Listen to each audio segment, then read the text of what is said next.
This podcast is sponsored by the Fireman Moving Company. The Fireman Moving Company is the official moving company of WKU Athletics.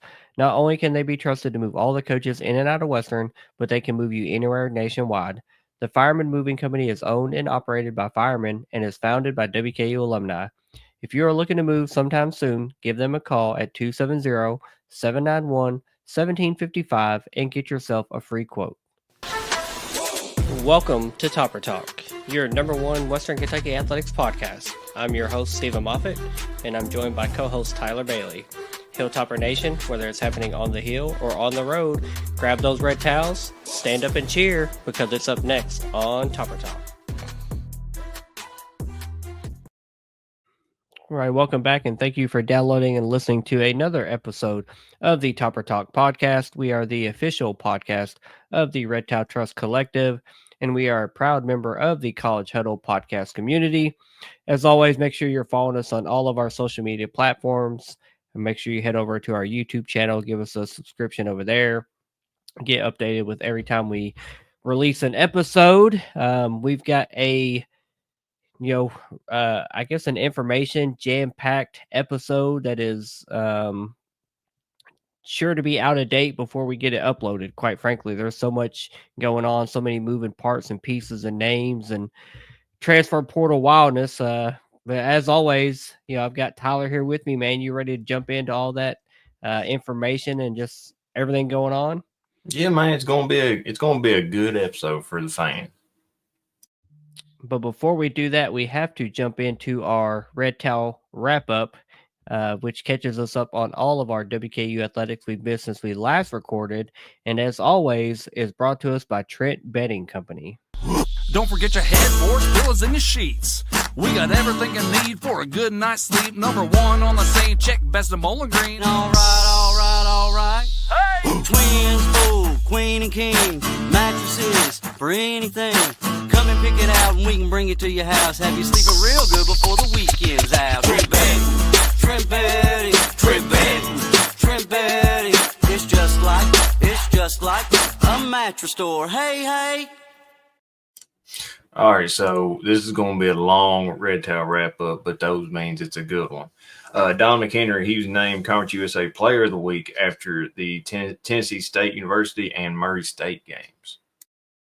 Yeah, Don has picked up. I don't want to say where he left off, but last season he was one of the best players in Conference USA. Bar none. He was that guy. He was that dude. He started this season kind of slow, to be honest. There was a few games he just wasn't putting up a lot of points. Other guys were picking up the slack, and you didn't know what was going on with Don. Was he injured? Was he in the doghouse? Something was going on. He cut his hair. Was he Samson? Was that his powers in there? I don't know. But the last few games he has turned it on. Scoring nearly 30 points a game, has led us to several big victories, and then earned that Conference Player of the Week, and leading us to a couple big victories against Tennessee State and Murray. So glad to see him getting back in the groove. We're definitely going to need him as we finish up conference play real soon, and then look forward to CUSA play. We ain't done basketball yet because Julius Thedford, he was named Freshman of the Week for his games against Seattle and Kentucky KWC. Yeah, Julius Thedford has been a solid, number 3 option at this point. He's our third leading scorer, just behind Babacar Faye and Don McHenry, of course. But Babacar is obviously injured at the moment. Not sure exactly when he'll come back. Hopefully, the Michigan game would be great coming up, at the end of this week. But conference play, coming up right after the new year begins. So Julius stepping up and being a reliable second scoring option with Babacar injured is a good option to have. And this is his second Freshman of the Week honor. So well deserved, and congratulations. All right, so buckle up because we're about to get into some portal transfers for football. Hosea Wheeler, he committed to IU. Dallas Walker committed to Auburn. Evan Wibberley committed to UK. Jaleel Riviere-Harvey committed back to Marshall. Darnell Johnson Jr., he committed to Akron. Deontay McCray, He's going to Florida State. Alexander Ford and Marcus Patterson are both committed to Kennesaw State, and Jalen Hampton committed to Gardner-Webb. Some big names coming up is Caden Belkamp. He is transferring to FAU along with Easton Messer. He's going to follow Caden down there. And then Lucas Canario, he is committed to Ole Miss. Yeah, this is a list, like I mentioned earlier, that is sure to be out of date by time we publish this and make it live. We're recording late Monday night. By the time this goes live, late Monday night or early Tuesday, probably someone else be committed. There's already River Helms rumors out there, possibly going to Georgia Southern. Just a lot of guys here going to P4 schools. Hosea Wheeler, Dallas Walker, Evan Wibberly. Congrats to all those guys getting opportunities. Deontay McCray, Florida State. Jalil Rivera Harvey, a boomerang transfer going back to Marshall. And then the news that dropped earlier today, Monday, Caden and Easton going to FAU, and then Lucas Canero going to Ole Miss. So, you hate to see any of those guys leave, but it is what it is. I mean, the portal does giveth, the portal does taketh away. Unfortunately, right now we're in a little bit of a taketh away. The tide is going out, so to speak. Players are just seeing what their options are out there, and a lot of these guys have gotten some big NIL figures that they just couldn't turn down. And there's obviously other reasons that other players are looking at other schools and programs and committing elsewhere. And we're going to respect those decisions as they happen. But you hate to lose some of these guys, a lot of contributors to our teams the last couple of years. But we know we'll be fine. Tyson Helton has been known to do really good things in the transfer portal. So while those have been slow coming in, and we'll talk about some of those names coming in here shortly, just a lot of respect to the guys that are leaving the program, and a lot of thanks for what they did while they're here at Western Kentucky. Moving on to some brighter notes, we're going to be talking about some pro tops. D'Angelo Malone, he recorded 2 sacks versus Las Vegas. And Tyler Higbee, he had a TD catch in his first game back for the Rams.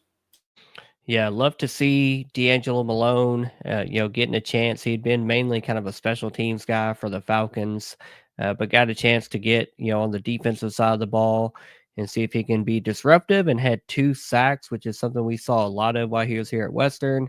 And then Tyler Higbee had been on injured reserve earlier this year, was taken off of injured reserve a few weeks ago, and was available and ready to come back. And then in his first game back, had a touchdown catch. So definitely big time congratulations to Tyler Higbee. All right, so dang it, we just did that. WKU men's basketball, they beat Seattle 86-73, and they also beat Kentucky Wesleyan 91-71. And I got to say, if you ain't coming to the games, you need to come, because you just missed watching Don McHenry have a top 10, or actually it was number 3 top 10 play of the day on Saturday with that step back 3. Had the dude on skates, and then he ends up getting mad, kind of smacking Don McHenry. Ended up being a 4-point play. Place went crazy. It was amazing being able to sit there and watch that in person. But good 2 basketball games.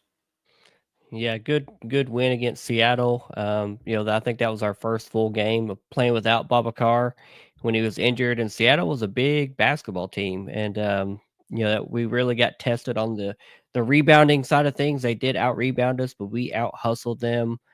Shot very well from 3 that game and held them to not a good shooting night, and escape with a good victory. And then obviously the game with KWC, nice to play that team from Owensboro, where I'm from, my hometown.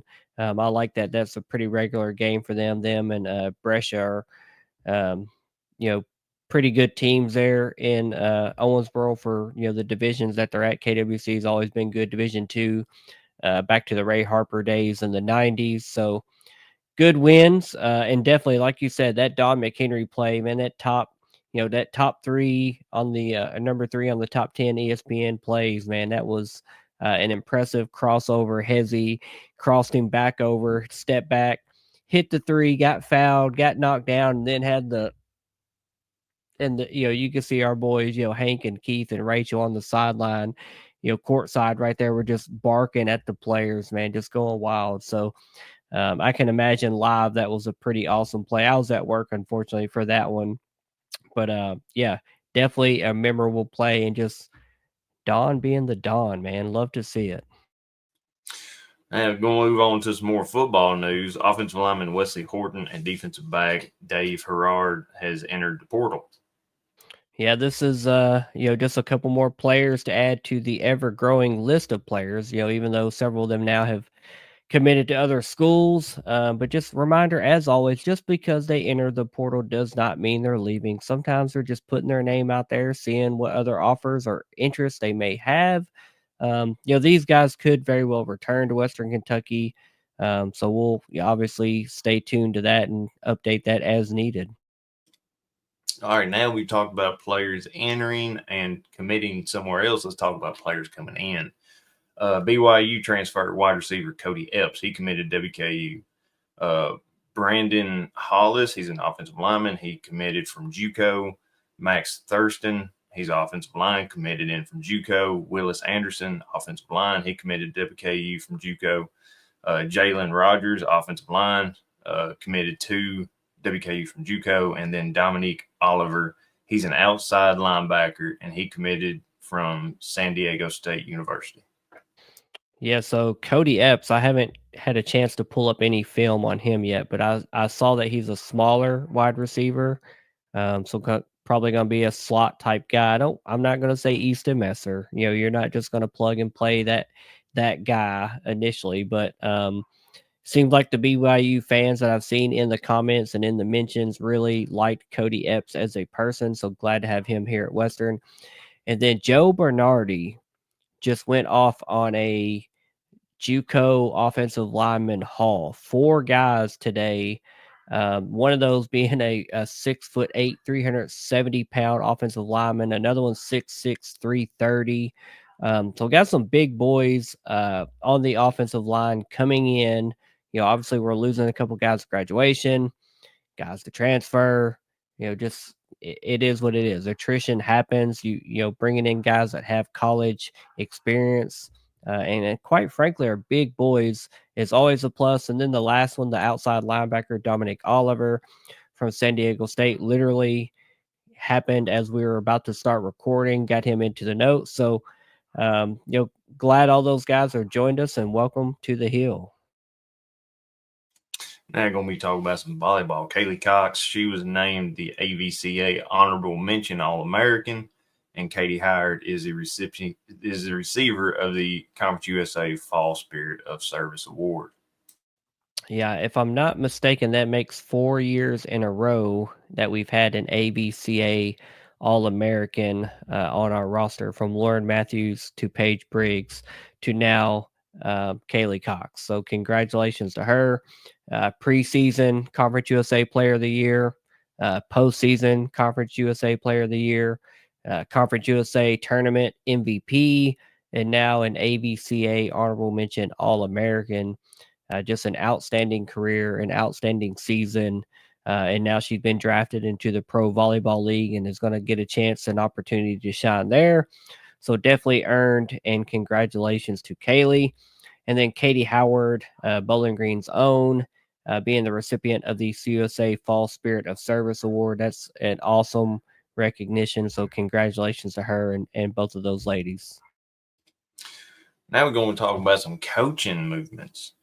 Defensive senior analyst Chad Staggs, he was hired by East Tennessee State University to be the defensive coordinator, and Colorado State has hired Tyson Summers away to be their defensive coordinator. Yeah, it is the season. Transfer portal players are coming and going, and also the same for coaches. Chad Staggs was a defensive senior analyst, is moving on to be a defensive coordinator. Then Tyson Summers, who's been here the last few years, is going back to Colorado State. He had previously coached there as their defensive coordinator.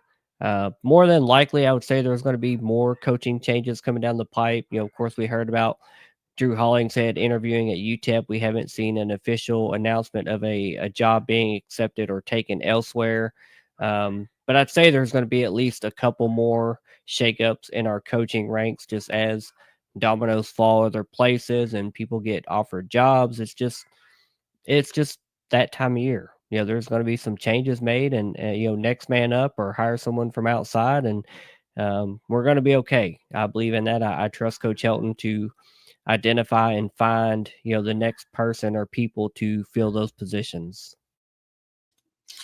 And we're going to finish it up with some lady topper basketball. They lost to Oregon 80-58 in the Maui Invitational day 1, and then they turned right around day 2 and beat Nevada 80-70. Yeah, 9 wins before the end of December. Both the men's and women's team have hit that mark. I think it's the first time ever they both have hit that mark. So Lady Topper basketball had a good non-conference season. A good trip to Hawaii there at the Maui Invitational. Then obviously the men's team is still rolling. So congratulations to the ladies for finishing conference play or non-conference play strong. And that concludes this week's episode of the Red Towel Wrap-Up. Moff, back to you. Yeah, obviously an awesome and a good Red Towel wrap-up. It's portal season. That's going to be a topic that's covered on the next few episodes, I'm sure, as we kind of start to pivot into a more a basketball-centric episodes and coverage. But the portal is going to be here before we get into spring ball. Early into 25. So we're going to continue to talk about all those player movement, coaches movement, etc. But now we've got to talk about the game that was the Boca Raton with the Beak Ponzi Scheme Awareness Bowl, brought to you by Pardon My Take versus James Madison this past Wednesday in Boca Raton, Florida at FAU Stadium. Attendance for that game was 15,808 people, which is probably more than any FAU game has ever seen in the life of that stadium. So I'm glad we could bring some people out and show them some football. That game obviously ended in a WKU loss, 27-17. The biggest takeaway from that game was turnovers. We talked about that in the preview to the game. James Madison entered the game leading the nation in turnover margin at plus 17. And we didn't help in that area at all. We couldn't get our run game going. As we jump into stats and recap of the game here shortly, we'll talk about that. And then the play calling, just quite frankly, from my perspective, was just an issue in this game. And maybe it was an issue in the last third part of this season, where it just seemed like we weren't consistent in our play calling. You can't run the ball, you turn the ball over. And quite frankly, that led straight into James Madison getting their first ever bowl victory and their second ever bowl appearance. So congratulations to James Madison and our friends over there at the JMU Sound Off that were so gracious to do the game preview with us last week before the game. So with the season now being officially over, WKU finishes the season at 8-6 after starting the season 7-2. Obviously, we're officially into the offseason. We're now into the portal season. We're into the coaching changes season that we just talked about. Several moving pieces that have recently occurred. But Tyler, before we dive into the specifics of statistics and scoring, etc., just what are your thoughts on this bowl game and just how it played out in this loss for WKU? It was hard to watch because the team could do better, and they was wanting to. But I mean, it just hurt to watch. And then you watch Caden get sacked one time, and one of the JMU players was shooting arrows at him for some reason. And that just kind of irked me off a little bit more. But I mean, you just thought it's kind of like what you said. You can't fumble the ball that much, man. So I think the team would be better off. Would be will learn from this. The ones that are staying or the ones that come back will learn from this game, and I think next season will be better. Yeah, I definitely hate to go into the off season this way, but it is what it is. WKU had been very good in bowl games, especially against Sunbelt Conference recently. But this game played out a little bit differently.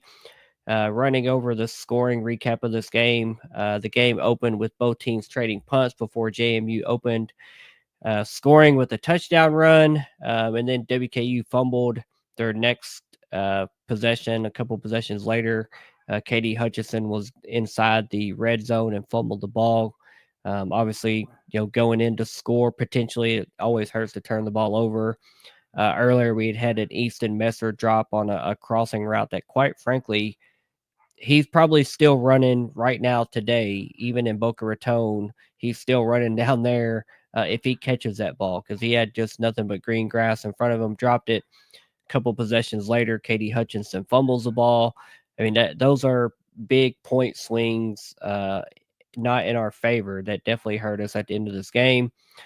We did finally get on the board on our next possession with a Musa Berry touchdown reception. It was nice to see him get back involved. It felt like it had been since, the EKU game, in week 2 or 3, since he had seen, some targets go his way. James Madison missed a field goal. The teams traded punts, and then the return of bowl game Dalvin Smith with the highlight catch. You knew it was coming. I think I tweeted out before the game that bowl game Dalvin Smith was going to be activated, and then he had that acrobatic touchdown catch in the back of the end zone. James Madison would miss another field goal before the end of the half. After halftime, WKU would punt, and then James Madison would score a touchdown to tie the game. And then we had that just terrible, awful fumble by Dalvin Smith on the double pass attempt from Calvin or to Dalvin. It was just, it was a bad pass to Dalvin. It was over his head. He tried to jump and catch the ball. It was over his head. JMU was able to get on the ball. Then they kicked a field goal to take the 17-14 lead. Lucas Canero kicked a field goal to tie the game. James Madison had another touchdown to take a 7-point lead, 24-17. We traded punts, and then we had our third fumble of the game. Caden Velkamp, going to pass the ball. Quite frankly, hit a teammate's helmet, if I recall correctly. Fumbled the ball. James Madison kicked another field goal to go up 27-17 in what would finish the scoring of the game. We did get the ball back, but we turned it over on downs. And James Madison was able to run out the clock and win the game. Obviously, just a disappointing end of the season, a 10-point loss. And quite frankly, what was a game that, I will give credit to James Madison, their defensive ends, Mann and O'Neal, that we talked about in the preview of the game. They were solid. I mean, they were applying pressure. But, those 3 fumbles were pretty much all self-inflicted. KD Hutchinson, ball security, the double pass to Dalvin Smith, that's just, put it to where you can catch it cleanly. And that's probably a big play. Then obviously the Caden, hitting a helmet, fumbling. I mean, it just felt like we shot ourselves in the foot repeatedly, left several scores off the board, and it still was just a 10-point loss. As ugly or as not pretty as it was and may have been, just not an ideal ending to the season. And then obviously we've gotten into the off season, into portal season, and it just seems like the bleeding is continuing with an outgoing influx of players hitting the portal, committing to other teams. Tyler, jump in. Tell me your thoughts about the game and just how it played out before we jump into some stats and grades. Yeah, I it's kind of like what you said. Every time we would start to build a little momentum, we would turn the ball over or, go straight incompletions, or we wouldn't gain a yard or 2 or 3 or 4 on our rushing game, and then we'd have to punt the ball. And it just seemed like some of those fumbles came at the most unopportune times. And it's hard to wrestle momentum away from a good team whenever they start getting it. But I didn't think we would lose the game. Even going into the third quarter, early fourth, mid fourth quarter, I was like, there's still a way we can pull this out. Even though in the first and third quarter we didn't put up no points at all, and I was just hoping, I had my red glasses on, thinking that we was going to beat JMU, and I even put my money on it. But man, I mean, this just the most unopportune times for things to go wrong. They would. Yeah, let's talk about some stat leaders from this game.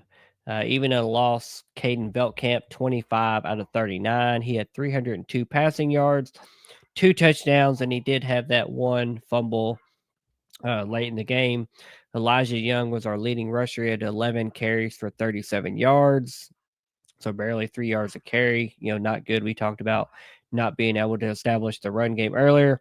Dalvin Smith had 2 catches for 76 yards and that one acrobatic touchdown catch. He also had another long over the middle catch where he was able to run for quite a bit of yards. So nice to see Dalvin get some chunk plays.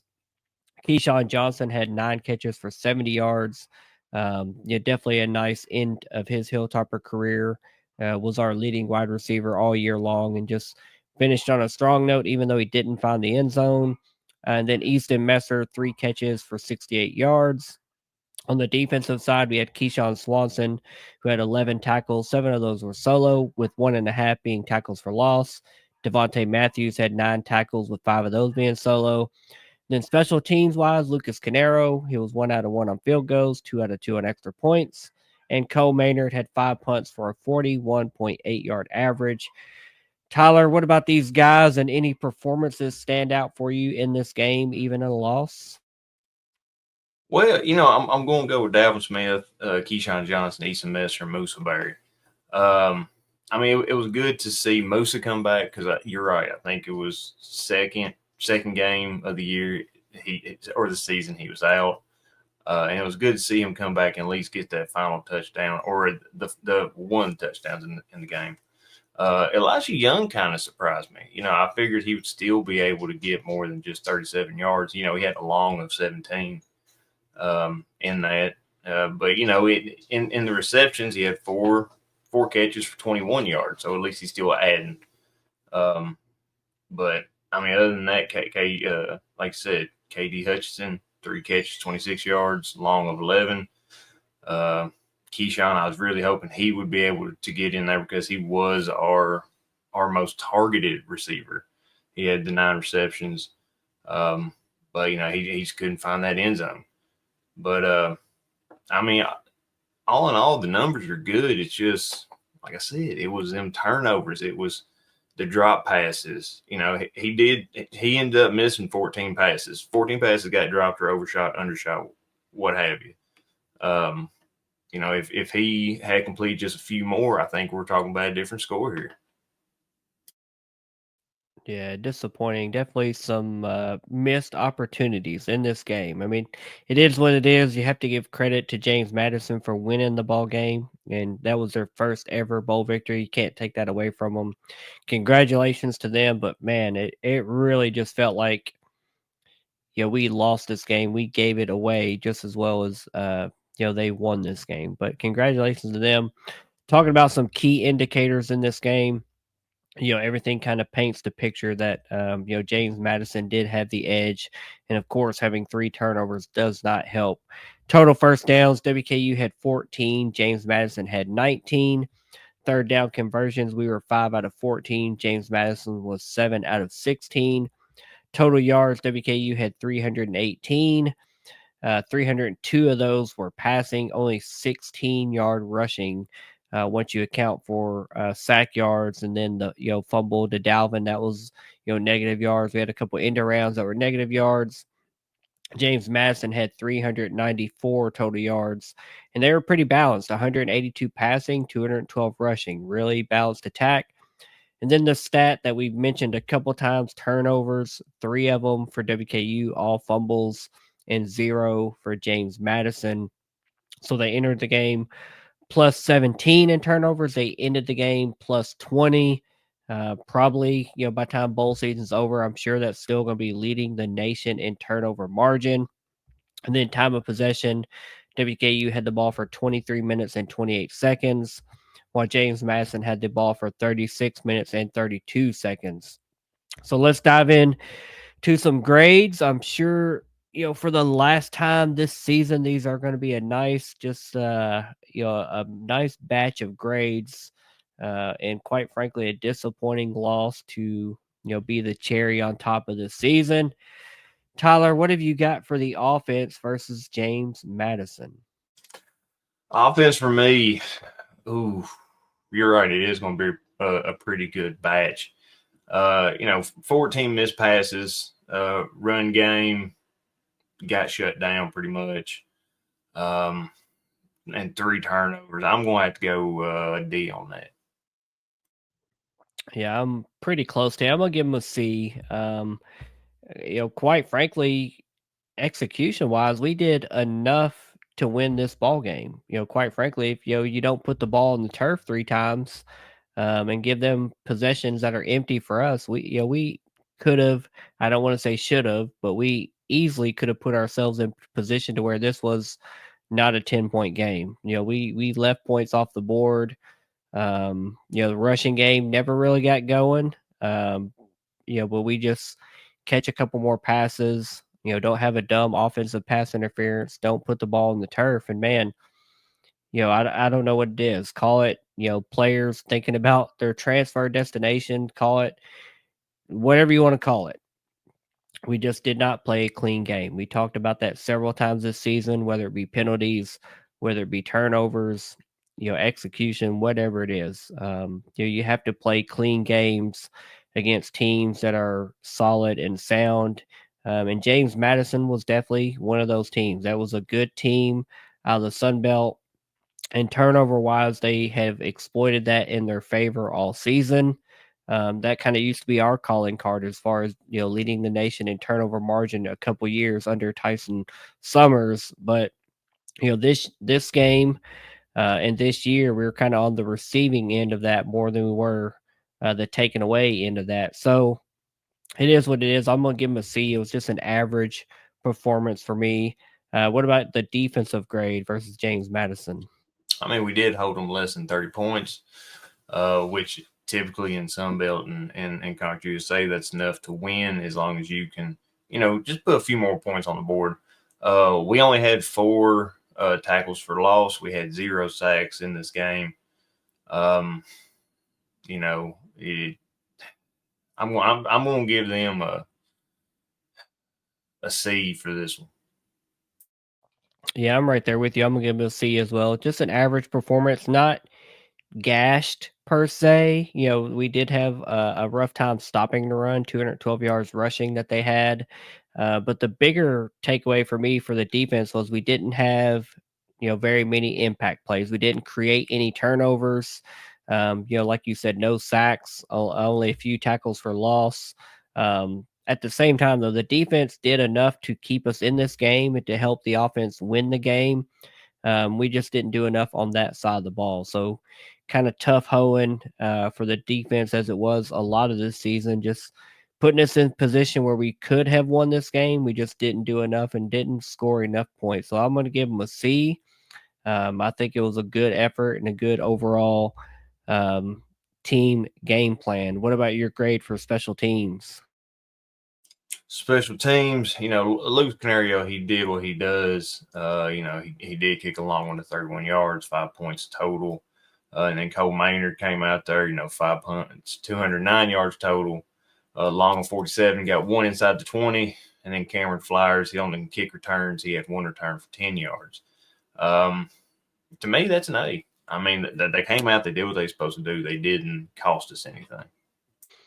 Yeah, it's a pretty easy A for me as well. No blunders that hurt us, cost us, field position wise, no fumbles, like we saw earlier in the season against Louisiana Tech. So Lucas did his job, Cole did his job.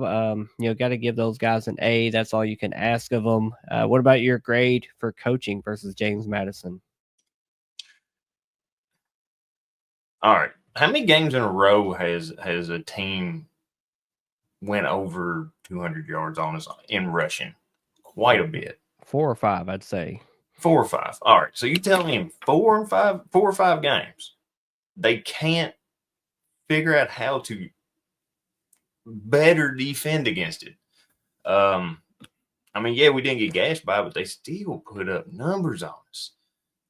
It wasn't as bad as Jackson State was or La Tech, Liberty, but they were still bad enough. Yes, our defense did slow them down. It would have been a whole lot better if we had forced them to punt 2 more times. They had 4 punts. If we could have got them up to 6 because we was able to stop them. Offense, play calling, it wasn't very pretty. With the end arounds or some of them trick plays, and I know that's not all on the coaches, especially on that trick play where he was going to pass it back to Dalvin. Dalvin's going to throw it. Just kind of an off pass or an off lateral. But, you got to know your players, and you got to know, hey, this is the right time to call that, or set up defensive keys at halftime or throughout the game. Please do something. And to me, it just didn't seem like it was there. So I'm going to give coaching a D in this one. Fair. I'm going to go with the C. Just an average performance. I think defensively we did enough to win this game, like I mentioned earlier. I think the thing that frustrates me offensively, like you said, we ran too many cute plays, laterally side to side against a smaller, faster James Madison defense that was kind of swallowing that stuff up before it developed. And then I tweeted this during the game, live in action. I said, every single crossing route pass play is wide open. The Easton Messer pass that was dropped, the Dalvin big gain. Every time we ran a deep crossing pattern, it didn't even have to be a deep crossing pattern. Their defenders could not keep up with our receivers going across the middle of the field, wide open, gashing them chunk plays every single time. And quite frankly, I think we should have exploited more of that type of play until it forced them to adjust their defense. Whether it's bringing the safeties up a little bit to help with those routes. And then you open up something on the outside edges to, Dalvin or Keyshawn, going deep to the end zone, whoever that would be. But, if they're giving you something, sometimes you just have to take it. And it just seemed like that crossing route was wide open all game and was just killing them. Unfortunately, we dropped one, that Easton play, which, again, should have been a touchdown. Hate to see him drop that. I hate that that's the play that I'm going to remember, to end Easton's time here. A great career at Western Kentucky as he's moving on to FAU. I know he's beating himself up more than anybody, but man, I definitely have to question that play calling and not just exploiting that until they took it away. And then when they take that away, then you pivot to, what that allows the defense on the back end. So yeah, I'm going to give coaching a C. Definitely the play calling down the stretch of the season, I just don't completely agree with. I think we've been pretty vocal about that in our game recaps, that just sometimes it's kind of a vanilla, predictable offense. It's not the Arbuckle and Kitley days of old when we were near leading the nation in passing yards and in points. We just weren't that team this year. And I think it's not because of playmakers. And I've said that to people on Twitter the last couple of days or on message boards. Like we have plenty of playmakers on this team, plenty of offensive guys that can go and make these plays. We're just not calling great plays and or executing as we need to be. So question marks there. Obviously, there's going to be coaching and player changes this offseason. Looking forward to next season, but I have to give them a C versus James Madison. What about your overall grade versus James Madison? Oh, gosh, DCAD. Oh, I'll go C. I feel like the A definitely brings up, and C mixes in good, kind of brings up them D's a little bit. So, yeah, I'll go C. Yeah, I'm right there with you. It was a really just average performance, obviously. Mentioned several times, 3 turnovers to 0. That's going to lose you 90+% of ball games. It's hard to dig yourself out of a hole where you have 3 empty possessions that probably can turn into points for the other team. You're just not winning many of those ball games. If you go back historically and look at every game for the last 10 years, you're probably not winning many games where you created no turnovers and they had multiple. So shoot yourself in the foot like we did multiple times, and give credit to JMU for causing those turnovers, or taking advantage of those turnovers. And it is what it is. I have to give the team a C.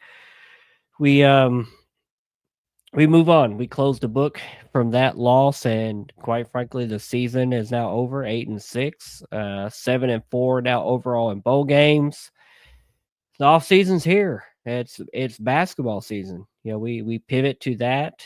We will keep up with all the off season player news and coaching news, and quite frankly, it's Christmas week right now, so a lot to be thankful for, and just be together with family and friends, and not just hang your head because we lost a game. I don't, there's no game, quite frankly, that Western plays that's that serious. I hate to lose any game just as much as anyone else.